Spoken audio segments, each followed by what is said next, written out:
ICC T20 world కప్లో భాగంగా నిన్న జరిగిన మ్యాచ్లో భారత్ ఘన విజయం సాధించింది. ఢిల్లీలోని అరుణ్ జైట్లీ క్రికెట్ స్టేడియం వేదికగా జరిగిన ఈ మ్యాచ్లో టాస్ గెలిచిన నమీబియా జట్టు కెప్టెన్ ఎరాస్మస్ బౌలింగ్ ఎంచుకున్నాడు. తొలుత బ్యాటింగ్కొచ్చిన team India players Ishan Kishan, Hardik Pandya half సెంచరీలు చేయడంతో 209/9 పరుగులు చేసింది. నమీబియా 116కే ఆలౌట్ కావడంతో భారత్ 93 పరుగుల తేడాతో విజయం సాధించింది. ఆరంభంలో గట్టి పోటీ ఇచ్చిన నమీబియా జట్టును వరుణ్ చక్రవర్తి దెబ్బతీశాడు. టీమిండియా స్పిన్నర్ల దెబ్బకు నమీబియా టాప్ ఆర్డర్ బ్యాటర్లు పెవిలియన్కు క్యూ కట్టారు.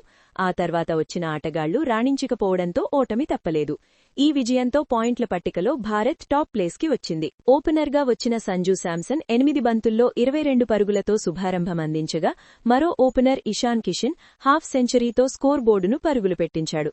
ఆఖర్లో హార్దిక్ పాండ్యా సిక్సర్ల మోత మోగించడంతో భారత్ 200+ స్కోర్ చేసింది. అయితే ఆఖరి 2 ఓవర్లలో కేవలం 10 పరుగులే చేసి 5 వికెట్లు కోల్పోవడంతో భారత్ 20 ఓవర్లలో 209 పరుగులే చేయగలిగింది. 210 పరుగుల లక్ష్యంతో బరిలోకి దిగిన నమీబియా జట్టు మంచి ఆరంభమే ఇచ్చింది. ఓపెనర్లిద్దరూ తొలి వికెట్కు 33 పరుగుల భాగస్వామ్యమివ్వడం, పవర్ ప్లేలో 57 పరుగులు రాబట్టడంతో నమీబియా మంచి పోటీ ఇచ్చేలా కనిపించింది. అయితే పవర్ ప్లే తర్వాత సీన్ మొత్తం ఒక్కసారిగా మారిపోయింది. వరుణ్ చక్రవర్తి బౌలింగ్కి రావడం, ఒకే ఓవర్లో 2 వికెట్లు, 2 ఓవర్లలో 3 వికెట్లు పడగొట్టడంతో నమీబియా పతనం మొదలైంది. నమీబియా ఓపెనర్లు లారెన్స్ స్టీన్క్యాంప్ 20 బంతుల్లో 3 ఫోర్లు, 1 సిక్సర్తో 29 పరుగులు చేయగా, జాన్ ఫ్రేలింక్ 15 బంతుల్లో 22 పరుగులు చేశాడు.